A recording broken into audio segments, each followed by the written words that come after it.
नमस्कार बंधुरा आमी पापिया पापियास किचेन ब्लग चैनेले सबाइके स्वागत। आशा करी तोमरा सबाई खूब खूब भालो आछो, आमिओ भालो आछि। आज आमी बानाबो कड़ाईशुटिर कचुरी। शीत प्राय चले जेते एसेछे, ताई कि करब भेबे निलाम जे कड़ाईशुटिर कचुरी लास्ट एकबार खेये निई। चलो आमी किभाबे बानाच्छि आजके तोमादेरके भिडियोते देखाच्छि। एई देखो प्रथमे आमी कड़ाईशुटी निये नियेछि, तारपरे ओर मध्य आदा काँचा लंका निये नियेछि, एकटा मिक्सिंग ग्राइंडारेर मধ্যে सामान्य एकटु जल दिये एई जे पेस्ट करे निलाम। নিয়ে এবার এই পেস্টটা আমি একটা সাইডে রেখে দিলাম। এবার কড়াইতে তেল দিয়ে জিরে ফোড়ন দিয়ে দিয়েছি, দিয়ে এবার এই পেস্ট দিয়ে দেবো, কড়াইশুঁটির পেস্ট দিয়ে একটু ভালো করে নাড়াচাড়া করে নেব। এই যে দেখো নাড়াচাড়া করে নিলাম একটু। এর মধ্যে এবার দিয়ে দেবো একটু নুন আর দিয়ে দেবো একটুখানি সামান্য হলুদ আর একটু জিরের গুঁড়ো ধনের গুঁড়ো দিয়ে ভালো করে নাড়াচাড়া করে নেব। নিয়ে সামান্য একটু চিনি দিয়ে দেবো, দিয়ে আবারও একটু নাড়াচাড়া করে নেব যাতে চিনিটা গলে যায়। এই চিনিটা ভালো করে মিক্সড হয়ে গেল। তারপরে ওর মধ্যে একটু কাশ্মীরি লঙ্কার গুঁড়ো আর একটু জোয়ান আর একটু দিয়ে দেবো লেবুর রস দিয়ে ঠান্ডা করে নামিয়ে নিলেই হয়ে গেল আমাদের কড়াইশুঁটি কচুরির পুর।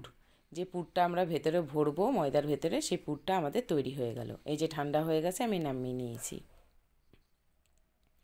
এবার ময়দার মধ্যে 2 টেবিল চামচ সাদা তেল দিয়ে দিয়েছি আর নুন আর চিনি দিয়ে ভালো করে শুকনো জিনিসগুলোকে মিশিয়ে নিতে হবে ময়দার সাথে। অনেকক্ষণ ধরে ভালো করে মেশানো হয়ে গেলে এবার সাধারণ রুম টেম্পারেচারের যে জলটা, সেই জলটা আমি দিয়ে ভালো করে মেখে নেব। এই যে ঠিক এরকমভাবে মেখে এর গায়ে একটুখানি তেল দিয়ে 5 মিনিট আমি ঢাকা দিয়ে রেখে দেবো।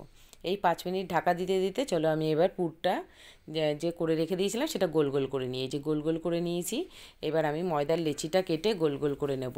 নিয়ে ওর মধ্যে বাটির আকারে করে ওর মধ্যে যে পুরটা আমি ভরে রেখেছি সেই পুর গোল গোল করে সেই পুরটা ওর মধ্যে ভরে দেবো বাটির মধ্যে। হ্যাঁ, দিয়ে ভালো করে মুখটা আটকে দেবো যাতে বেরিয়ে না যায়। বেরিয়ে গেলেই যদি বেলতে গেলে ফেটে যায় তো তেলের মধ্যে দিলে তেলটা পুড়ে নষ্ট হয়ে যায়। তেলটা নষ্ট হয়ে যায় তার জন্য পুরটা ভালো করে মুখটা বন্ধ করে নিতে হবে। ময়দার যে পুরটা আমি ময়দার মধ্যে ভরেছি, এবার আমার পুরটা সব ভরা হয়ে গেছে। এবার পুরো লেচি কেটে সমস্ত তৈরি। এইবার আমি দেখো বেলে নেব। কারণ আমি বেলে এই কারণেই নেব, আমাদের ঘরে সেরকম সিস্টেম নেই যে এক পাশে বেলে আর এক পাশে ভাজা করব। আমাদের রান্নাঘরটা একটু অন্যরকম, তোমাদেরকে পরে একদিন ভিডিওর মাধ্যমে দেখাবো। এবার আমি সবগুলো একসাথে বেলে নিলাম। ভিডিও করতে গেলে আমাকে এইভাবেই করতে হয়। এই যে সব একবারে বেলে নিয়েছি। নিয়ে এবার তেল গরম হয়ে গেছে কড়াইয়ের মধ্যে, এবার তেলের মধ্যে একে একে আমি ছেড়ে দেবো। এইভাবে যদি তোমরা কড়াইশুঁটির কচুরি বা লুচি পুর যে কোনো কিছু করো তো এরকমভাবে করলে, যেরকমভাবে তুমি অল্প তেলের মধ্যে দিলেও কচুরিগুলো লুচিগুলো ফুলে উঠবে ঠিক এরকমভাবে। তা তোমাদের রেসিপিটি কেমন লাগলো অবশ্যই কমেন্ট করে জানাবে। আর সবাইকে অসংখ্য ধন্যবাদ পুরো ভিডিওটি দেখার জন্যে।